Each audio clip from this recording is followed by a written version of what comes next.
우리 11월 첫째 주 우리에게 주신 하나님의 말씀은 생명의 삶 11월 5일자 말씀입니다. 아모스 4장 1절에서 13절까지 말씀입니다. 생명의 삶 11월 5일자 말씀 아모스 4장 1절에서 13절 저와 여러분이 한 절씩 교독하시겠습니다. 사마리아의 산에 있는 바산의 암소들아 이 말을 들으라. 너희는 힘없는 자를 학대하며 가난한 자를 압제하며 가장에게 이르기를 술을 가져다가 우리로 마시게 하라 하는도다. 주 여호와께서 자기의 거룩함을 두고 맹세하시되 내가 너희에게 이르지라. 사람이 갈고리로 너희를 끌어가며 약시로 너희를 남은 자들로 그리 아니라. 너희가 성 무너진 데를 통하여 각기 앞으로 바로 나가서 하르몬에 던져지리라. 여호와의 말씀이니라. 너희는 그들에 가서 범죄하며 기아에 가서 죄를 범하며 아침마다 너희 희생을 사흘마다 너희 11조를 드리며 누룩 넣은 것을 불살라 수은제로 드리며 낙헌제를 소리내어 선포하려무나. 이스라엘 자손들아 이것이 너희가 기뻐하는 바니라. 주 여호와의 말씀이니라. 또 내가 너희 모든 성읍에서 너희를 깨끗하게 하며 너희의 각 처소에서 양식이 떨어지게 하였으나 너희가 내게로 돌아오지 아니하였느니라. 여호와의 말씀이니라.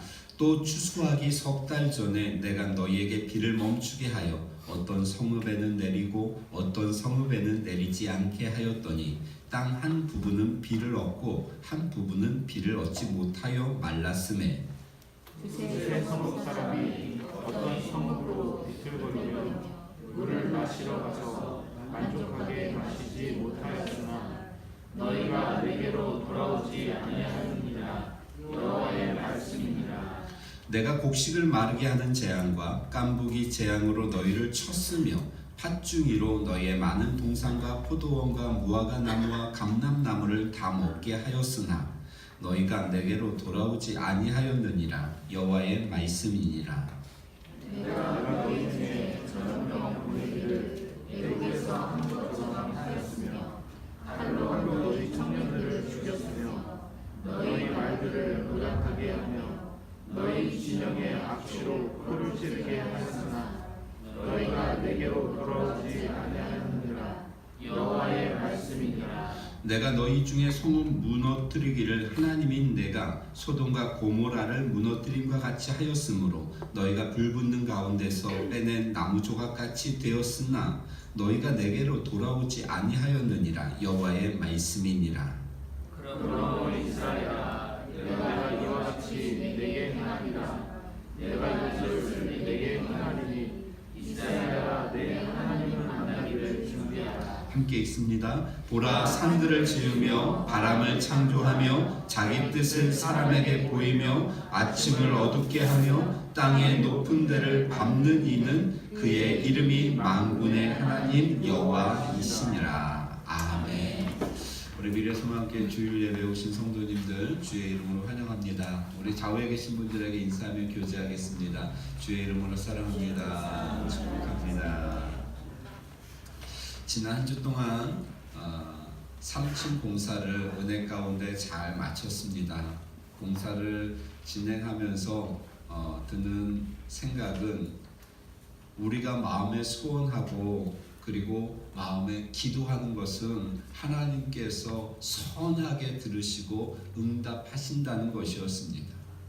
그 공사 여정 진행되어지는 순간순간마다 하나님이 선하게 도우시고 무엇인가 막힐 때에 기도하면 그 기도를 하나님이 들으셔서 인도하심을 이번에 깨닫게 되었습니다. 또 하나는 우리 우연찮게도 우리 가장님들이 다 이렇게 이 모양 저 모양으로 건설에 종사를 하시는데 참 이게 쉬운 일이 아니구나, 참 힘든 것이구나 하는 것을 다시 한번 몸소 체험하게 되는 그러한 시간이었습니다. 자, 오늘 우리가 아모스서를 보게 되어질 텐데요. 생명의 삶 다 있으시죠? 거기 보면 앞부분에 보시면 아모스 한눈에 보기가 있습니다. 몇 페이지인가요? 20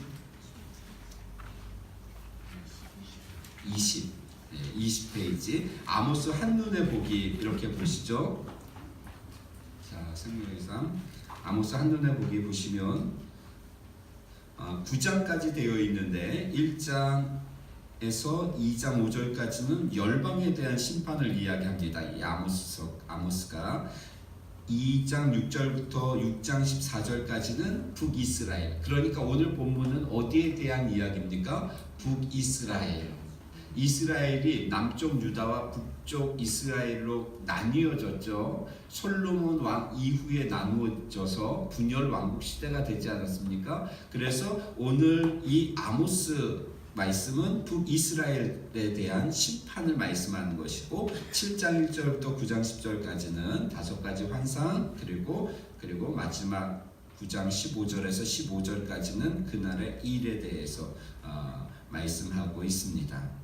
자, 목적 중요합니다. 여기에서 이제 신대원 시험 문제 하나가 나옵니다. 다음 선지자 중에 문제가 이렇게 나옵니다. 다음 선지자 중에 과수원과 양떼를 키웠던 사람은 누구입니까? 이렇게 문제가 나옵니다. 그러면 뭐 아모스, 뭐 나훔, 뭐 이렇게 해놓고 그럼 누구라고요? 아모스라고요. 자영업자였습니다. 자, 여기서 목적을 이렇게 쭉 읽어보면 이런 것이죠. 하나님의 말씀이 임한 겁니다.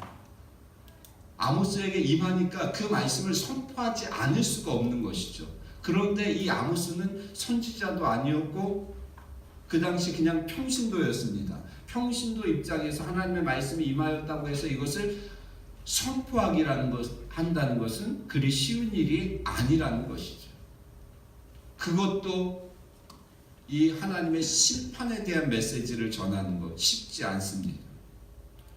제가 지난 한 주 동안 그 위에 공사를 하면서 우리 가장님들 참 고생이 많으시구나 이런 생각을 제가 했다고 했죠. 그러면서 또 하나 드는 생각은 우리 가장님들도 제가 얼마나 고생하는지를 아셔야 될 텐데 뭐 이런 생각입니다. 그래서 이번 주에 저녁 기도회 때 우리 한 분씩 이렇게 설교를 항상 제가 출타를 하면 한 분씩 이렇게 맡기죠. 그러니까 이제 여러 번 해보신 뭐 김종환 집사님이나 주 집사님은 뭐 당연히 뭐 아무렇지도 않게 막 기뻐하면서 또 내가 빛을 발할 때가 왔구나 막 이번에 뭔가를 또 보여주리라 막 목사님이 안 계실 때 더 은혜를 끼치기라 막 이런 마음의 각오가 엄청 대단하시더라고요. 막 주집사님 같은 경우에는 너무 기뻐서 잠도 못 이루셨다고 말씀하시고 그런 거죠. 이게 부담이요. 제가 설교 사역을 지금 27년을 합니다. 27년을 설교 사역을 하는데도 매번 설 때마다 두렵고 떨림으로 섭니다. 저녁 기도에 한 10분, 20분 설교하는 거 하루 종일 그 생각을 합니다. 그러니까 이게 말씀을 전한다는 것은요, 그냥 강의하는 것을, 강의는 그냥 평상시 하던 거, 수연 학원도 이렇게 매번 할 때 아이들 가르칠 때마다 막 두렵고 떨림으로 막 그렇게 하시나요? 그냥 아는 거 하시면 되잖아요. 여러분 신학적인 지식이 없어서 그렇게 두렵고 떨릴까요? 성경적인 지식이 없어서 뭐 말하는 기술이 부족했어요? 아니요. 이것이 하나님의 말씀이기 때문에 그렇습니다. 그러니까 이 아모스가 이 하나님의 말씀을 평신도로서 받아서 이것을 전해야 되는데 굉장히 힘들고 부담스러운 겁니다. 그런 상황입니다. 특별히 여러분 우리 가장님들이 김정환 집사님 월요일에 하시고 주 집사님 화요일에 하시고 목요일에 장로님 이렇게 하시는데 최소한 가정교회 가원은 이렇게 나오셔서 가원은 다 열심히 준비하셨는데 구건사님 혼자 계시고 막 그러면 그래도 은혜가 되겠지만 그러면 좀 그렇잖아요. 그러니까 또 주집사님 또 야심차게 준비하셨는데 가원들이 좀 나오셔서 그 말씀을 듣고 은혜도 받으시고 찬양도 열심히 해주시고, 찬양단이 이번에 찬양 인도를 이렇게 합니다. 그 찬양하면서 은혜도 받으시고, 여러분 이번 한 주 동안 은혜의 한 주가 되시기를 주의 이름으로 축원합니다. 그 대신 저보다 더 잘하거나 막 목사님보다 은혜를 더 퀴줘야 돼 이런 욕심 부리지 마시고 그냥 은혜롭게 이렇게 하시면 저도 거기에서 그 시간에 맞춰서 우리 교회를 위해서 저녁 기도 시간에 기도하도록 하겠습니다. 자, 그런 겁니다. 이 아모스가 얼마나 부담이 됐겠습니까? 그런 아모스가 하나님의 말씀을 받아서 선포하는 것인데 1절부터 오늘 본문 1절부터 5절까지 말씀을 보면 북이스라엘이 왜 책망을 받냐면 이들의 신앙과 이들의 삶이 일치하지 않는 겁니다. 신앙 따로 그리고 삶의 모습 따로인 것이죠. 그래서 1절 말씀 보니까 사마리아의 산에 있는 바산의 암소들아, 그러니까 특별히 3장에서는 남성에 대한 심판 잘못됨을 지적하시고요, 이 4장에서는 여자들에 대한 잘못됨을 지적하시는데 너희는 힘없는 자를 학대하며 가난한 자를 압제하며 가장에게 이르기를 술을 가져다가 우리로 마시게 하라 하는도다. 이렇게 남편을 조정하고 그리고 남편으로 하여금 이렇게 바르지 않은 일을 하도록 그렇게 만드는 것이죠. 그러면서 중요한 것은 4절과 5절 말씀인데요. 4절 말씀 같이 읽을까요? 시작. 너희는 베델에 가서 범죄하며 길갈에 가서 죄를 더하며 아침마다 너희 희생을 3일마다 너희 11조를 드리며. 아멘. 자, 여러분 이것입니다. 오늘 우리가 우리의 신앙과 삶 가운데 적용하고 묵상해야 될 말씀. 자, 베델에 가서 범죄를 합니다. 베델이 어디죠? 우리가 지난번에 나누었던 말씀, 하나님의 집, 지명, 베델. 야곱이 돌베개를 베고 눕고 하나님 앞에 서원했던 그 베델이요, 거기에 가서 범죄를 합니다. 길갈에게 가서 죄를 더합니다. 더 많은 죄를 짓습니다. 그런데 아침마다 희생 제사를 드립니다. 하나님 앞에 아침마다 제사를 드립니다. 그리고 3일마다 11조를 하나님 앞에 꼬박꼬박 드립니다. 여러분 대단한 신앙 아닙니까? 이러한 열심이요. 하나님 앞에 매일 예배를 드리면서 그리고 철저하게 11조를 드리면서 죄는 또 자기 마음대로 짓는 거예요.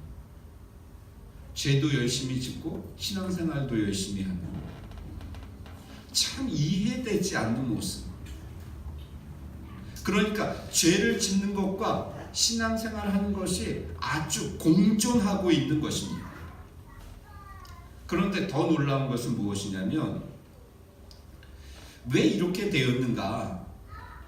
우리가 왜 이렇게 우리의 삶 가운데도 이런 모습이 있지 않습니까? 그런데 이것이 왜 이렇게 되었는가? 제가 말씀을 묵상하다 보니까 여러분 그 해답이 5절에 있습니다. 5절에 보면 이들의 모습이 왜 이렇게 되었는가? 5절 같이 읽겠습니다. 시작. 누룩 넣은 것을 불살라 수은제로 드리며 낙헌제를 소리내어 선포하려구나. 이스라엘 자손들아, 이것이 너희가 기뻐하는 바니라. 주 여호와의 말씀이니라. 아멘. 수은제와 낙헌제는 화목제, 불로 태워서 하나님 앞에 드리는 감사 제사입니다. 그런데 문제는 무엇이냐면 하나님 앞에 제사를 드리는데 5절 말씀에 보니까 누룩 넣은 것을 불살라 수은제로 드린다. 모세의 율법에는 하나님 앞에 드리는 떡은, 빵은 누룩이 없어야 됩니다. 정결함을 상징하는 것이죠. 하나님 앞에 정결하게 드려야 됩니다. 누룩이 없는 것을 드려야 하는데 이들은 누룩이 있는 것을 하나님 앞에 제사로 드리는 겁니다.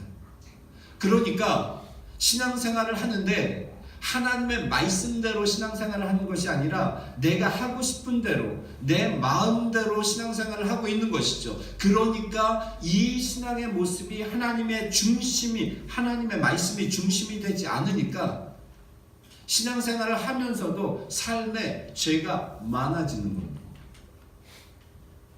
이해가 되시나요? 이 말씀이 신앙생활도 내 마음대로 하고 삶도 내 마음대로 살고 죄도 내 마음대로 짓는 이러한 모습. 출발이 어디서부터 잘못되었는가? 5절 누룩 넣은 빵을 하나님 앞에 드리는 것에서부터 잘못된 출발이 되어진 것이죠. 여러분, 혹시나 우리의 삶 가운데 하나님의 말씀대로, 하나님의 법대로, 하나님의 뜻대로 신앙생활 하는 것이 아니라 그냥 내가 하고 싶은 대로, 이거는 내가 좋아하는 거니까 내가 하고, 이거는 내가 싫어하는 거니까 안 하고, 이거는 철저히 지키고, 삼손처럼 머리 하나 안 자르는 것 가지고 철저히 지키면서 나는 신앙생활을 잘 하고 있노라고 착각해서는 안 된다는 것이지. 삼손의 힘이 머리카락에서 나온 게 아니라 하나님의 은혜에서 나온 겁니다. 그런데 그 하나님의 은혜를 받으면서 그렇게 살아가면서 내가 이 나시린으로서 머리카락 하나 자르지 않는 것 그 하나로 버티고 있다라고 착각해서는 안 된다는 것이죠. 여러분, 우리의 신앙 가운데도 그런 부분들이 있지 않습니까? 내가 무엇인가 하나를 열심히 합니다. 신앙생활.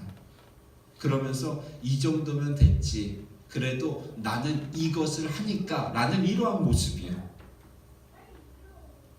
하나님을 만난 자의 모습은 신앙의 구석구석, 삶의 구석구석, 하나님의 간섭하심과 하나님의 인도하심과 하나님의 말씀대로 순종하는 모습이 있어야 되는 줄로 믿습니다. 그랬더니 하나님께서 어떻게 징계를 하십니까? 참 6절부터 11절까지 말씀을 보면 계속 반복되어지는 내용이 있죠. 무엇이죠?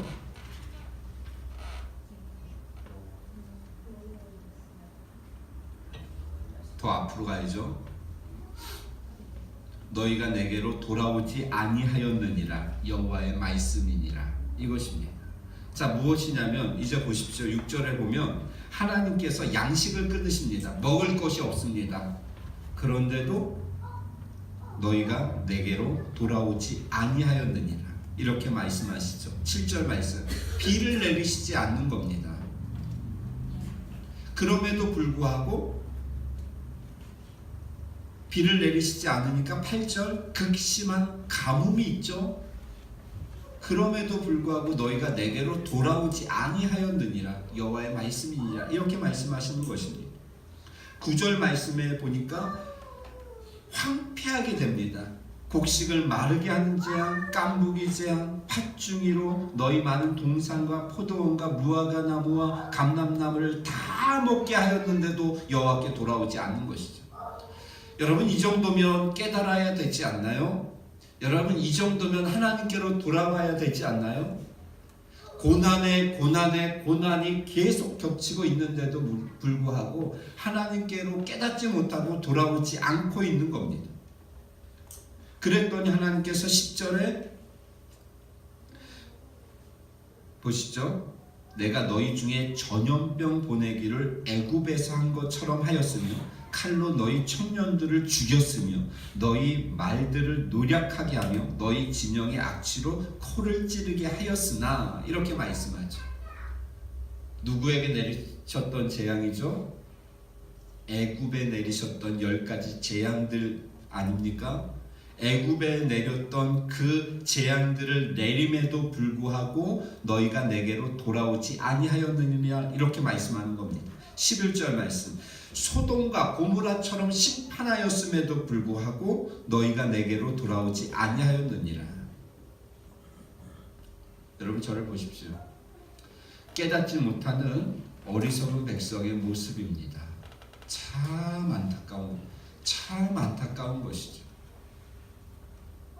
비단 이렇게 목회를 하고 있는, 하나님의 종으로 목회를 하고 있는 목사의 눈으로도 저분 저거 깨닫고 돌아와야 되는데, 저분 저렇게 하시면 안 되는데, 이런 게 보이는데 하나님께서는 얼마나 잘 보이시겠습니까? 그 마음의 속마음도 다 아시고 모든 것을 아시는 하나님. 그러면서 계속 처음에 약한 것부터 시작해서 어디까지? 소돔과 고모라 멸망까지. 그럼에도 불구하고 깨닫지 못하는 겁니다. 그런데 여러분, 말씀을 묵상하면서요, 우리가 깨닫지 못했을 때 하나님께서 무엇인가 사인을 보내십니다. 잘 가는데 차가 뒤에서 쿵 박는다. 이번 주 교통사고 나신 분 안 계시죠? 네. 쿵 박는다든가, 아니면 건강했는데 병에 걸린다든가, 뭐 어떤 문제가 생긴다든가, 모든 것들이 그렇지는 않습니다. 모든 그러한 것들이 그렇지는 않은데 하나님이 주시는 사인이 있습니다. 한번 사인을 하십니다. 그때 깨달아야 됩니다. 그런데 또다시 하나님이 사인을 하시면 더 강도가 큽니다. 그때 깨달아야 합니다. 강도가 계속 커지는데도 깨닫지 못하고 죄를 계속 짓고 있는 분들이 있습니다. 참 안타까운 것이죠. 그런데 여러분, 더 무서운 건 뭔지 아십니까? 계속 하나님께 돌아오지 않음에도 불구하고 아무 일도 일어나지 않는 겁니다. 두려워해야 합니다. 왜냐하면 몸이 병들어가고 있는데, 암이라는 것이 그래서 무섭잖아요. 암이라는 것이 몸에 자각 증상이 없습니다. 이미 자각 증상이 생겼을 때는 고칠 수가 없습니다. 아무렇지도 않고 할 일 다 하고 먹을 거 다 먹고 아주 많이 먹고, 그러다가 어느 날 암 진단, 고칠 수 없으면 암 진단을 받는 것 아닙니까? 여러분, 내가 하나님 앞에 돌아오지 않았음에도 불구하고 아무 일도 일어나지 않는다. 계속 죄를 반복하여 짓고 있음에도 불구하고 내 삶에 아무 일도 일어나지 않는다는 것은 두려워하셔야 되는 것입니다.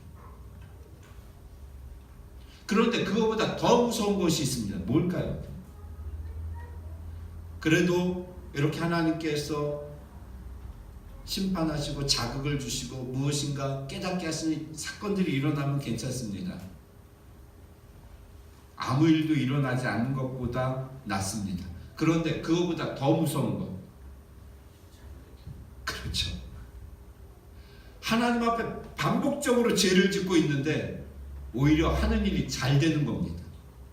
사업이 너무 잘 됩니다. 그때는 정말 두려워하셔야 됩니다. 주입사님 사업 잘 되시나요? 뭐 사업하시는 분이 주입사님 잘 되시나요? 아, 잘 안, 기도를 안 하셔서 그런 거예요. 기도를 하셔서 좀 잘 되셔야지. 여러분, 그렇죠. 예배도 수시로 빠지고 뭐 기도 생활도 안 하고 성경 하나도 안 보는데도 막 사업이 잘 되는 거죠. 그럴 때 진짜 무서운 겁니다. 그것은 마치 브레이크가 고장난 것과 똑같습니다. 질주하는 것이죠. 속도가 엄청 빨라지는 겁니다. 그런데 웃기는 것은 옆에 차들이 브레이크 고장나서 속도 빨라지는 것인데 굉장히 위험한 상황인데 저 차 빠르다고 막 부러워하고 있는 그런 분들도 있습니다. 여러분, 하나님 안에 있지 않은데 잘 되어지는 것, 저 사람 예수도 안 믿는데 어떻게 저렇게 잘 되나, 그거 부러워할 것이 아닙니다. 가장 위험한 순간입니다. 하나님께서 이렇게 계속 심판하시는 것, 그러면서 마지막에 돌아오라고 말씀하시죠. 그러면서 마지막에 12절, 13절 같이 읽겠습니다. 12절 말씀입니다. 시작. 그러므로 이스라엘아, 내가 이와 같이 내게 행하리라. 내가 이것을 내게 행하리니 이스라엘아, 내 하나님 만나기를 준비하라. 아멘. 우리는 접속사에 집중해야죠. 그러므로라는 이 접속사요, 하나님의 놀라운 사랑을 이 그러므로 안에 담고 있는 겁니다. 이들이 계속 하나님께서 징계하심에도 불구하고 하나님께로 여호와께로 돌아오지 않고 있습니다. 계속 죄를 짓고 있습니다. 그런데 하나님께서 12절에 그러므로 이렇게 말씀하시죠. 그러므로 이스라엘아 내가 이와 같이 내게 행하리라. 이것을 내가 행하리니 무엇입니까? 이스라엘아 내 하나님 만나기를 준비하라.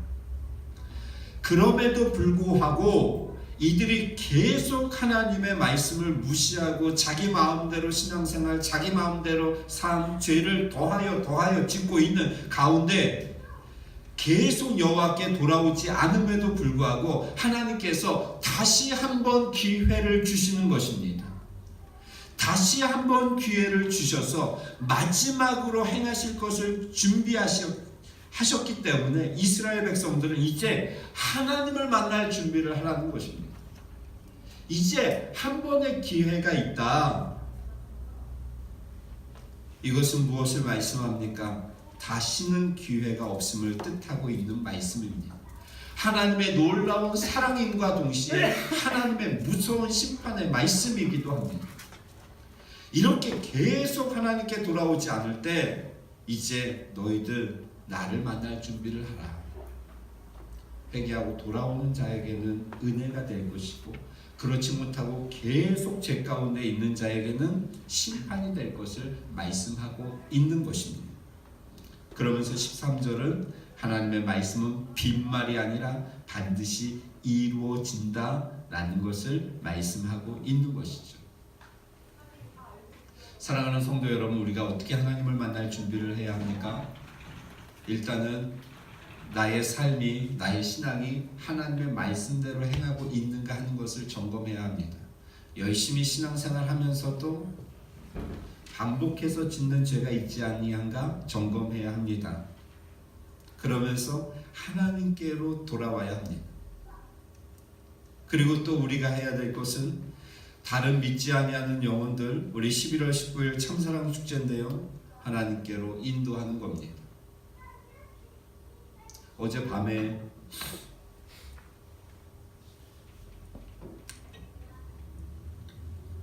다 마치고 나니까 10시 좀 넘었죠. 그리고 이제 말씀을 다시 한번 이렇게 보고 주보 이렇게 적고 있는데 그 전화가 왔습니다. 몇 년 전에, 4년 전일까요? 4년 전에 우리 참사랑 축제 그 홍성인 씨라고 저와 같이 운동하던 친구, 젊은 친구 아시죠? 우리 막 연탄도 막 같이 나르고 그랬던 친구 전화 왔습니다. 전화 와서 목사님 우리 애가 교회를 가고 싶다 그러는데 저는 무교지 않습니까? 그리고 제가 아는 목사님은 그 한 목사님밖에 없지 않습니까? 그래서 어떻게 해야 되냐고. 그럼 애가 교회를 가고 싶다는데 데리고 와야 되지 않겠냐. 아니 뜬금없이 교회를 가고 싶다. 그리고 십자가를 보고 싶다. 그래서 와라. 그랬더니 오늘 아침에 온 겁니다. 36개월입니다. 36개월 된 아이가 그래서 오늘 와서 예배 드리고 다음 주에도 이렇게 와라. 우리 장로님이 이쁘다고 해주시고 그래서 배웅하시고 저는 참 말씀을 어제 이렇게 준비하면서 이런 것이죠.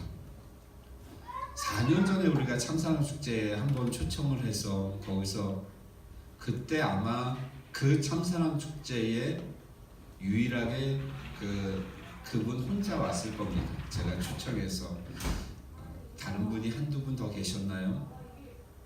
그 오셨습니다. 근데 놀라운 것은 우리는 잊어버렸어도 하나님은 잊지 않으신 것이죠. 여러분 교회 한번 발을 딛는다는 것, 우리가 초청해서 그렇게 한번 온다는 것, 이거 사람이 할 수 있는 것이 아닙니다. 하나님의 은혜입니다. 그리고 우리가 초청해서 한번 이렇게 앉혀놓고 그 다음 주부터 안 오면 또 이거 실패했나 보다라고 생각할지 모르지만 아닙니다.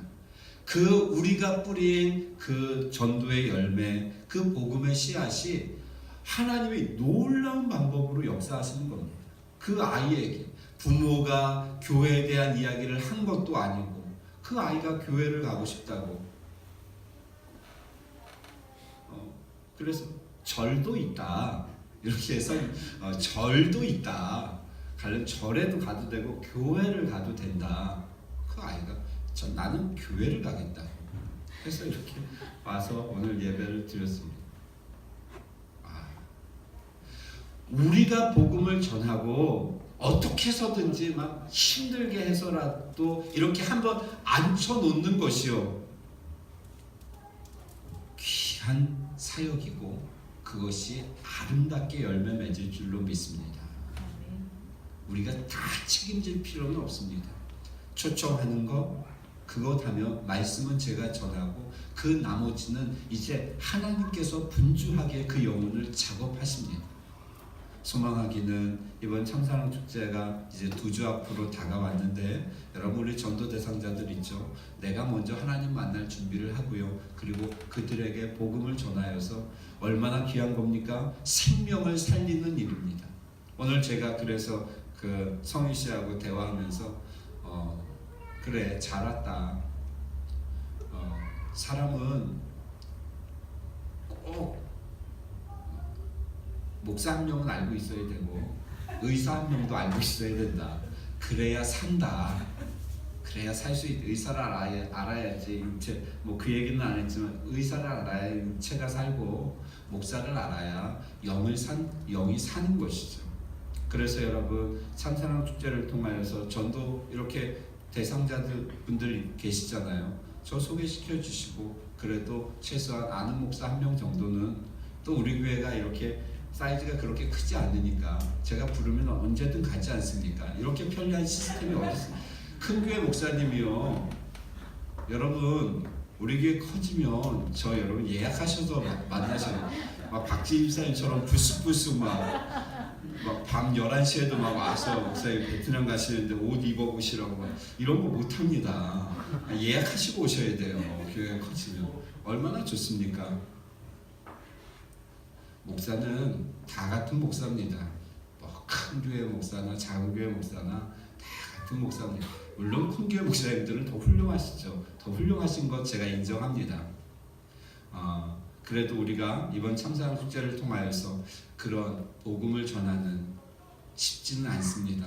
한번 인간적으로 한번 나와줄 수 있을 법도 한데 우리의 기도가 없으면 그게 되지 않는 겁니다. 영적인 일이기 때문에 그렇습니다.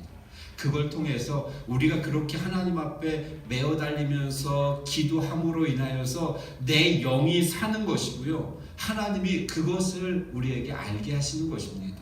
내가 예수 믿은 것이 얼마나 귀한 것인가, 얼마나 놀라운 기적인가. 사실 우리가 전도하려는 분들보다 우리가 더 인격적으로 훌륭하고 많이 배우고 내가 잘나서 우리는 예수 믿고 그분들은 예수 안 믿는 것 아니지 않습니까? 훨씬 잘난 분들도 많은데 내가 이렇게 앉아있는 것이 얼마나 귀한 은혜인가 하는 것을 그 전도자들 지겹게도 말 안 듣고 그거 한번 와달라고 하는데 그거 안 하는 그 모습을 보면서 하나님이 그것을 깨닫기를 원하시는 것입니다. 내가 이 자리에 앉아서 하나님을 예배하는 것이 얼마나 귀한 것인가를 주님이 알게 하시는 것이죠. 이번 참사랑 축제요. 여러분 이번 한 주 동안 저녁 기도회 때 2가지 기도하십시오. 하나는 우리 의지를 위해서 제가 의지를 위해서는 참 올 한 해부터 이렇게 초부터 이렇게 마음이 많이 가는데 여러분 기도하시고요. 그리고 전도 대상자를 위해서 여러분 이번 한 주 열심히 저녁 기도에 나오셔서 기도하실 때 그래야 그 영혼들이 나를 통하여서 하나님께로 인도되어지는 역사가 일어날 줄로 믿습니다. 내가 하나님 만날 준비를 하고 우리 전도 대상자들이 하나님 만날 준비를 하는 은혜의 한 주가 되시기를 주의 이름으로 축원합니다. 기도하겠습니다. 살아계신 하나님 은혜를 감사합니다. 지난 한 주 동안